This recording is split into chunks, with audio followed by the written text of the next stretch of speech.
ഒരു ഗ്രാമത്തില് ഭോല എന്ന പേരുള്ള ചെറുപ്പക്കാരനുണ്ടായിരുന്നു. ഭോലയ്ക്ക് മധുരം ഒരുപാട് ഇഷ്ടമായിരുന്നു. അവന്റെ അമ്മ അവൻ എത്ര പണം കൊടുത്താലും അതുമായിട്ട് ചങ്കൂലാലിന്റെ മുട്ടായി കടയിലേക്ക് പോകും. എന്നിട്ട് ഇഷ്ടപ്പെട്ട മിഠായി മേടിച്ച് കഴിക്കും. നാട്ടുകാര് പറയുന്നത് ഭോലയുടെ തലയ്ക്കകത്ത് ബുദ്ധിയില്ലെന്നാണ്. ഭോലയുടെ അമ്മ എപ്പോഴും ഈ കാര്യം എതിർക്കുമായിരുന്നു. ഒരു ദിവസം ചങ്കുലാലിന്റെ ഭാര്യ പുലർച്ചയ്ക്ക് തന്നെ ഭോലയുടെ വീട്ടിൽ വന്നു. അതെ ഭോലയുടെ അമ്മേ, നിങ്ങളുടെ മകൻ എന്താ ചെയ്തേന്ന് കണ്ടില്ലേ? എന്താ ഗീത, കാര്യം പറ.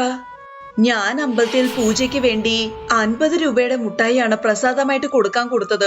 ഞാൻ അവിടുന്ന് പുറത്തിറങ്ങിയതും നിങ്ങളുടെ ഭോല അത് മുഴുവനും കഴിച്ചു തീർത്തു. അല്ല ഗീതേ, ദൈവം മുട്ടായി കഴിക്കാറില്ലല്ലോ. ഭോല അത് എടുത്തു വെച്ച് കഴിച്ചെന്ന് വെച്ച് അത് അത്രയ്ക്ക് വലിയ പ്രശ്നമാക്കണോ? അല്ലേലും പൂജ കഴിയുമ്പം പ്രസാദം എല്ലാവർക്കും കൊടുക്കുന്നത് പതിവാണല്ലോ. കണ്ടില്ലേ അവന്റെ അമ്മ പറയുന്നത്? ചെയ്ത തെറ്റിന് അവനെ വഴക്ക് പറയാതെ അവൻ ചെയ്ത കാര്യമെല്ലാം ന്യായീകരിക്കാൻ അവരെ നോക്കുന്നേ. ഇങ്ങനെ മധുരം കഴിക്കുന്ന ഇഷ്ടമാണെങ്കിൽ പിന്നെ പണം കൊടുത്ത് മേടിച്ച് കഴിച്ചാ പോരെ?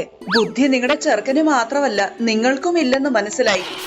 ഭോല കാരണം നാട്ടുകാര് പറയുന്ന പരാതിയും കുറ്റങ്ങളും എല്ലാം അമ്മയ്ക്ക് കേൾക്കേണ്ടി വന്നു. ഭോലയുടെ തലയ്ക്കകത്ത് ബുദ്ധിയുണ്ടെന്ന് എനിക്ക് നന്നായിട്ട് അറിയാം. എന്റെ ദൈവമേ, നാട്ടുകാര് പറയുന്ന കേട്ട് സഹിക്കാനുള്ള ശക്തി എനിക്ക് തരണേ. അമ്മേ, നിങ്ങള് ദൈവത്തിനോട് ദിവസം എന്താ ചോദിക്കുന്നേ? മോനെ, ഞാൻ ദൈവത്തിനോട് പ്രാർത്ഥിക്കുകയാണ്. മനസ്സുകൊണ്ട് പ്രാർത്ഥിക്കുമ്പോ ഒന്നും വെറുതെ ആകാറില്ല.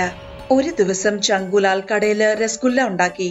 ഭോല രസഗുല്ല കണ്ടപ്പം അത് കഴിക്കാൻ അവന് കൊതിയായി. അവൻ കടയിൽ പോയി അയാളോട് പറഞ്ഞു, ചിറ്റപ്പ, എനിക്ക് കഴിക്കാൻ 10-12 രസഗുല്ല തരാമോ? അതിനെന്താ, തീർച്ചയായിട്ടും തരാം. പക്ഷെ ആദ്യം 300 രൂപ എടുത്തോണ്ട് വാ. രസഗുല്ലയ്ക്ക് നല്ല വിലയാ. ചിറ്റപ്പ, ഞാൻ നിങ്ങൾക്ക് മുൻപും ഒരുപാട് പണം തന്നിട്ടുണ്ടല്ലോ. പക്ഷെ നീ തന്ന പണത്തിന് പകരമായിട്ട് നിനക്ക് ഒരുപാട് മിഠായി തന്നിട്ടുണ്ടല്ലോ. നിനക്ക് കഴിക്കാൻ പുതിയ മുട്ടായി വേണമെങ്കിൽ നീ പണം എടുത്തോണ്ട് വരണം. ഭോല ഓടി വീട്ടിലേക്ക് വന്നു. അവന്റെ അമ്മ ചന്തയിൽ പോയി. ഭോല മൺകലം ഉടച്ചു. പക്ഷെ അതിൽ കുറച്ച് നാണയങ്ങൾ മാത്രമേ ഉണ്ടായിരുന്നുള്ളൂ. ഭോല നാണയങ്ങളായിട്ട് മുട്ടായി കടക്കാരന്റെ അരികിലെത്തി. ഇത്രയും പണം കൊണ്ട് എന്ത് ചെയ്യാനാ? ഇനിയും പണം വേണം മുട്ടായിക്ക്. ചിറ്റപ്പ, ഞാൻ ഒരു രസഗുല്ല ഒന്ന് കഴിച്ചു നോക്കട്ടെ? വേണ്ട, കഴിക്കണ്ട. അല്ലേലും സേഠിയുടെ അവിടുന്ന് 5 കിലോ രസഗുല്ലയുടെ ഓർഡർ ആണ് വന്നിരിക്കുന്നത്. ഇനി ഈ രസഗുല്ല നിനക്ക് 300 രൂപയ്ക്കും കിട്ടാൻ പോകുന്നില്ല. ചിറ്റപ്പ, ദൈവം നിങ്ങൾക്ക് ഒരുപാട് പണം തരട്ടെ. എനിക്ക് കഴിക്കാൻ ഒരു രസഗുല്ല മാത്രം മതി. നാട്ടുകാര് പറയുന്നതേ ശരിയാ. നിന്റെ തലയ്ക്കകത്ത് ബുദ്ധിയില്ലെന്ന്. നിനക്ക് കഴിക്കാൻ രസഗുല്ല ദൈവത്തിനോട് ചോദിച്ചാൽ മതി. വെറുതെ ഇവിടെ നിന്ന് വാച പഠിക്കാതെ പോകാൻ നോക്ക് നീ. അമ്മ പറഞ്ഞിട്ടുണ്ട്, ശരിക്കും പ്രാർത്ഥിച്ച അത് വെറുതെ ആവില്ലെന്ന്. ഭോല രസഗുല്ലയ്ക്ക് വേണ്ടി പ്രാർത്ഥിക്കാൻ അമ്പലത്തിലേക്ക് പോകുമായിരുന്നു. വഴിയിൽ അവന് പരിക്കേറ്റ ഒരു പൂച്ചയെ കണ്ടു. ഭോല അമ്പലവും രസഗുല്ലയെ കുറിച്ചൊക്കെ മറന്നുപോയി. അവൻ പൂച്ചയുടെ പരിക്ക് കഴുകി, എന്നിട്ട് മുറിവ് കെട്ടിവെച്ചു. അപ്പോഴാണ് ഒരു സ്ത്രീ അവിടെ എത്തിയത്. വളരെ നന്ദിയുണ്ട് മോനെ, ഈ പൂച്ച എന്റേതാണ്. വീട്ടിൽ നിന്ന് ഓടിപ്പോയതാ. അങ്ങനെ വഴി വെച്ചായിരിക്കും അതിന്റെ കാലെ പരിക്കേറ്റത്. ആരാണ് നീ? എവിടാ ഈ പോകുന്നേ? എന്റെ പേര് ഭോല എന്നാണ്. രസഗുല്ലയ്ക്ക് വേണ്ടി ഞാൻ അമ്പലത്തിൽ പ്രാർത്ഥിക്കാൻ പോവായിരുന്നു. എന്റെ അമ്മ പറയുന്നത് നല്ല ശ്രദ്ധയോടെ പ്രാർത്ഥിച്ച മനസ്സിലെ ആഗ്രഹം നടക്കുമെന്നാണ്. നിന്റെ അമ്മ പറഞ്ഞത് ശരിയാണ്. ആ സ്ത്രീ ഭോലയുടെ കൈകൾ അവരുടെ കണ്ണിന് മുകളിൽ വെച്ചു. എന്നിട്ട് അവരുടെ പൂച്ചയെടുത്ത് അവരവിടുന്ന് പോയി. ഭോല അന്ന് തിരിച്ചു വീട്ടിലെത്തിയപ്പോ അവന്റെ വീടിന്റെ മുറ്റത്ത് രസഗുല്ലയുടെ മഴ പെയ്യുന്നതാണ് കണ്ടത്. ഭോല, പെട്ടെന്ന് വാ, നമ്മുടെ വീടിന്റെ മുറ്റത്ത് രസഗുല്ലയുടെ മഴ പെയ്യുന്ന നീ കണ്ടില്ലേ? ഞാൻ വീട്ടിലെ എല്ലാ പാത്രത്തിൽ രസഗുല്ല നിറച്ചിട്ടുണ്ട്. ഇനി നിനക്ക് ഇഷ്ടം പോലെ മിഠായി കഴിക്കാലോ. ഭോലയും അവന്റെ അമ്മയും ഒരുപാട് രസഗുല്ല കഴിച്ചു. അമ്മേ, ഇത്രയും രസഗുല്ല നമ്മളെ കൊണ്ട് കഴിക്കാൻ പറ്റില്ല. തുടർച്ചയായിട്ട് രസഗുല്ലയുടെ മഴ പെയ്യുന്നു. നമ്മളിത് വിൽക്കുന്നതായിരിക്കും ശരി. നീ പറഞ്ഞ ശരിയാ. ഭോലയും അവന്റെ അമ്മയും മുറ്റത്ത് തന്നെ രസഗുല്ലയുടെ കട തുടങ്ങി. ഒരുപാട് പേര് വന്ന് വാങ്ങുന്നത് കൊണ്ട് അവർക്ക് ശരിക്കും ലാഭം ഉണ്ടായി. പക്ഷെ ചങ്കുവിന്റെ ഭാര്യ ഇത് കണ്ടപ്പോ അവർക്ക് ശരിക്കും അസൂയ തോന്നി. അവര് ചങ്കുവിനോട് പറഞ്ഞു, എന്റെ അടുത്ത് ഒരു പദ്ധതിയുണ്ട്. അത് പ്രയോഗിച്ച ഭോലയുടെ മുറ്റത്ത് വീഴുന്ന രസഗുല്ല എല്ലാം നമുക്ക് സ്വന്തമാക്കാം. ചങ്കുന്റെ ഭാര്യ അയാളുടെ ചെവിയില് ഒരു കാര്യം പറഞ്ഞു. അടുത്ത ദിവസം പുലർച്ചയ്ക്ക് ഭോലയും അവന്റെ അമ്മയും ഉറങ്ങി എണീറ്റപ്പോ അവരുടെ വീടിന്റെ മുറ്റത്ത് നല്ല ഉയരത്തില് ഒരു ടെന്റ് കെട്ടിയിരിക്കുന്നതാണ് അവര് കണ്ടത്. റസ്ഗുല്ല താഴെ തറയിൽ വീഴുന്നില്ല. റസ്ഗുല്ലയെല്ലാം ടെന്റിന്റെ മുകളിൽ തന്നെ കെട്ടിക്കിടക്കുന്നു. ചങ്കുലാൽ ടെന്റിലുള്ള റസ്ഗുല്ലയെല്ലാം ഒരു പാത്രത്തിലാക്കി കടയിലേക്ക് കൊണ്ടുപോകുന്നു. നിങ്ങൾ എന്താ ഈ ചെയ്യുന്നത്? ആരോട് ചോദിച്ചാ ഈ ടെന്റ് നിങ്ങൾ കെട്ടിയത്? വീടിന്റെ മുറ്റം നിങ്ങളുടേതാണ്, പക്ഷെ അതിന് മുകളിലുള്ള ആകാശം അത് നിങ്ങളുടേതല്ലല്ലോ. അതില് എല്ലാവർക്കും അധികാരമുണ്ട്. ഞാൻ ഈ ടെന്റ് നേതാവിനോട് ചോദിച്ചിട്ടാണ് വെച്ചത്. ഭോലയുടെ അമ്മ പ്രധാനിയുടെ അരികിൽ ചെന്നു. പക്ഷെ പ്രധാനി അവര് പറയുന്ന ഒന്നും കൂട്ടാക്കിയില്ല. കാരണം ചങ്കു പ്രധാനിക്ക് മുൻപേ കൈക്കൂലി കൊടുത്തിട്ടുണ്ടായിരുന്നു. ഭോലയുടെ വ്യാപാരം അവിടെ നിന്നു. പക്ഷെ ചങ്കു ഫ്രീ ആയിട്ട് കിട്ടിയ റസ്ഗുല്ല വിറ്റ് ലാഭമുണ്ടാക്കി. ഭോല സങ്കടപ്പെട്ട് അത്ഭുതമുള്ള സ്ത്രീയെ അന്വേഷിച്ചു നടന്നു. അവൻ ആ സ്ത്രീയോട് നടന്ന കാര്യങ്ങളെല്ലാം പറഞ്ഞു. ആ സ്ത്രീ ഭോലയുടെ ചെവിയില് ഒരു കാര്യം പറഞ്ഞു. അടുത്ത ദിവസം പുലർച്ചയ്ക്ക് നാട്ടുകാർ ഉറങ്ങി എഴുന്നേറ്റപ്പോ ഓരോ വീടിന്റെ മുറ്റത്ത് ഓരോ ടെന്റ് വീതം കെട്ടിട്ടുണ്ട്. ഈ ടെന്റിന് തീ പിടിച്ചിട്ടുണ്ട്. ഗ്രാമത്തിൽ ഒച്ചയും ബഹളവുമായി. എന്റെ ദൈവമേ, ഇതാരാ എങ്ങനെ ചെയ്തേ? ചൂടും പുകയും കാരണം മനുഷ്യർ ഇവിടെ ചാകും. ഇത് ചെയ്തത് ഞാനാണ്. വീടിന്റെ മുകളിലുള്ള ആകാശത്തിൽ മുറ്റത്ത് താമസിക്കുന്ന ആൾക്കാർക്ക് അധികാരമില്ലെങ്കിൽ പിന്നെ എനിക്ക് തോന്നിയതുപോലെ ചെയ്യാമല്ലോ. നിങ്ങൾ ഞങ്ങളുടെ വീടിന്റെ മുറ്റത്ത് ടെന്റ് ഇട്ട് റസ്ഗുല്ല എല്ലാം എടുത്തു. ഞാൻ നാട്ടുകാരന്റെ വീടിന്റെ മുറ്റത്ത് ടെന്റ് അടിച്ച് അതിന് തീ വെച്ചു. നാട്ടുകാരെല്ലാവരും ചങ്കുലാലിനോട് ദേഷ്യപ്പെട്ടു. എന്നിട്ട് ഭോലയുടെ വീടിന്റെ മുറ്റത്തുനിന്ന് ടെന്റ് മാറ്റാൻ അവരയാളെ നിർബന്ധിച്ചു. ഇങ്ങനെ പോയാൽ മനുഷ്യർക്ക് ജീവിക്കാൻ പ്രയാസമായിരിക്കും. വീടിന്റെ മുകളിലുള്ള ആകാശം ആ വീട്ടിലെ ആൾക്കാർക്ക് അവകാശപ്പെട്ടത് തന്നെ. ചങ്കുലാലിന് ടെന്റ് മാറ്റേണ്ടി വന്നു. ഭോലയുടെ വീടിന്റെ മുറ്റത്ത് ഒരിക്കൽ കൂടി റസ്ഗുല്ലയുടെ മഴ പെയ്യാൻ തുടങ്ങി. അവൻ ആ റസ്ഗുല്ല വിറ്റ് സന്തോഷമായ ജീവിതം നയിക്കാൻ തുടങ്ങി. എടാ മോനെ, ഇതെന്താ ഇതൊക്കെ? നീ എന്തിനാ ഇവിടുത്തെ ആൾക്കാരെ പോലെ കൈലിയും ഉടുപ്പും ഇട്ടേക്കുന്നേ? എന്നെ പോലെ പാന്റ് ഷർട്ട് ഇട്ടാ പോരെ? ആൾക്കാര് സൽമാൻ ഖാന്റെ കാലത്തെത്തി, പക്ഷെ നീ എപ്പോഴും പഴയ ദിലീപ് കുമാറിന്റെ കാലത്താ ജീവിക്കുന്നേ.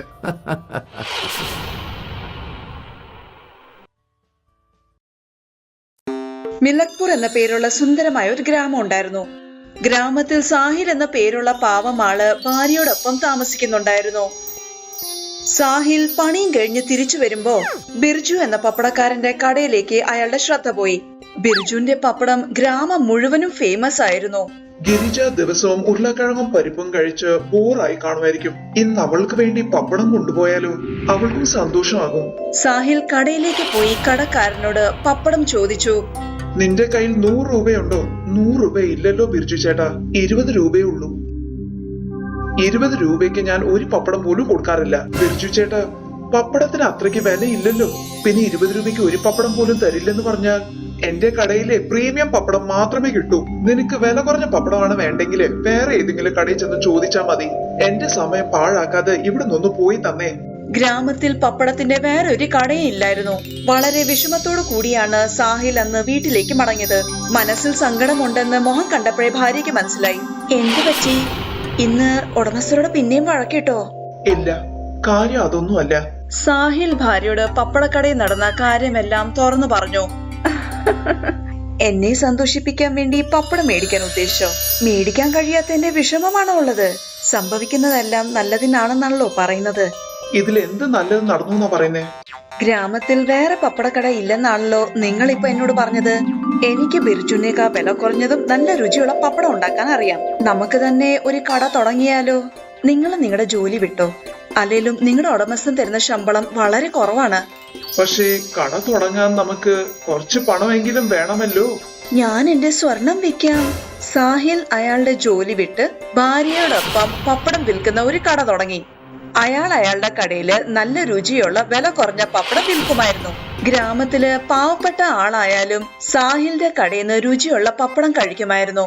പതുക്കെ ബിർജുവിന്റെ കടയിൽ നിന്ന് പപ്പടം മേടിക്കാൻ വരുന്ന ആൾക്കാരുടെ എണ്ണം കുറഞ്ഞു. പക്ഷെ സാഹിലിന്റെ കടയിലാണെങ്കിൽ ആൾക്കൂട്ടം കൂടിക്കൊണ്ടിരുന്നു. ഗ്രാമത്തിൽ വരുന്ന സിദ്ധന്മാർക്കും ഋഷിമാർക്കും സാഹിൽ ഫ്രീ ആയിട്ട് പപ്പടം കൊടുക്കുമായിരുന്നു. അന്ന് പപ്പടം ചോദിച്ചപ്പം സാഹിലിന് കൊടുക്കാഞ്ഞിട്ട് അവൻ സ്വന്തമായിട്ട് കട തുടങ്ങി എന്റെ വ്യാപാരം തകർത്തു. പക്ഷെ വിഷമിക്കേണ്ട ഒരു കാര്യമില്ല, എന്ത് ചെയ്തിട്ടാണെങ്കിലും ഞാൻ അവന്റെ വ്യാപാരം തകർക്കും. ബിർജു പണക്കാരനായിരുന്നു. അതുകൊണ്ട് കൊള്ളക്കാരെ വിളിച്ച് അവർക്ക് പൈസ കൊടുത്ത് പറഞ്ഞു, സാഹിലിന്റെ വീട്ടിനകത്ത് കയറി കൊള്ളയടിക്കുന്ന മാത്രമല്ല, അവിടെ ഇരിക്കുന്ന പപ്പടം മുഴുവനും പൊടിച്ച് തരിപ്പണമാക്കണം. കള്ളന്മാര് സാഹിലിന്റെ വീട്ടിനകത്ത് കയറി. ആദ്യം അവര് സാഹിലും അയാളുടെ ഭാര്യയും മയക്കി കിടത്തി.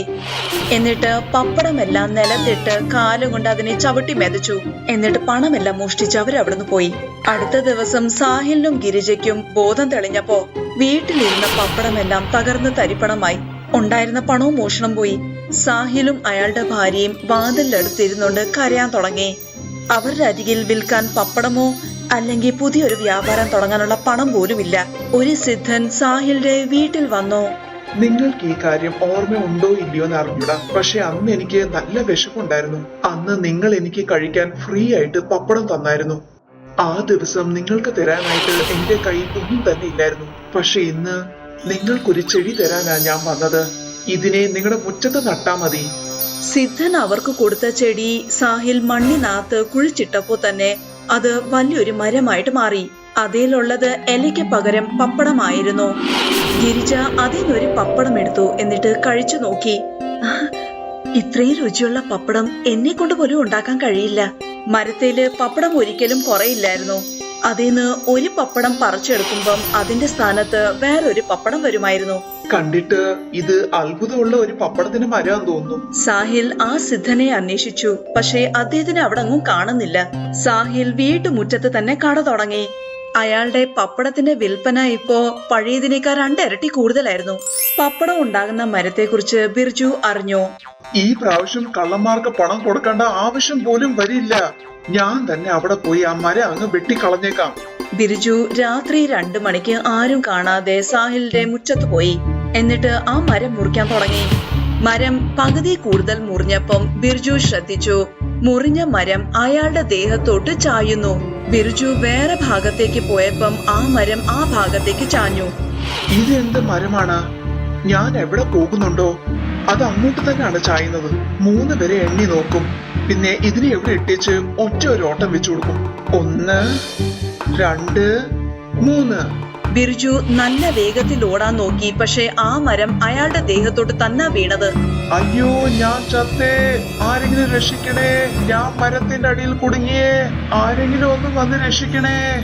ബിർജുവിന്റെ ഒച്ച കേട്ടപ്പം സാഹിൽ, അയാളുടെ ഭാര്യ, പിന്നെ നാട്ടുകാരെല്ലാം കൂടെ ചേർന്നു. ബിർജു ആണ് മരം മുറിച്ചത്. ആ മരം ബിർജുവിന്റെ ദേഹത്ത് വീണെന്ന് അവർക്കെല്ലാവർക്കും മനസ്സിലായി. നീ എന്നോട് ക്ഷമിക്കണം സാഹിൽ, ഞാനാ നിന്റെ മരം വെട്ടിയത്. നിന്റെ വീട് കൊള്ളയടിച്ചത് ഞാൻ തന്നെ. എന്നോട് ക്ഷമിക്കണം പൊന്നു നാട്ടുകാരെ.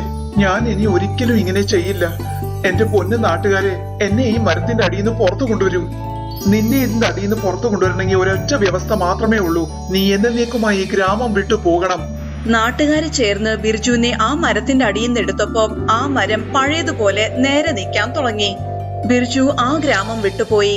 എന്നിട്ട് സാഹിൽ സന്തോഷമായി അയാളുടെ ഭാര്യയോടൊപ്പം ജീവിച്ചു.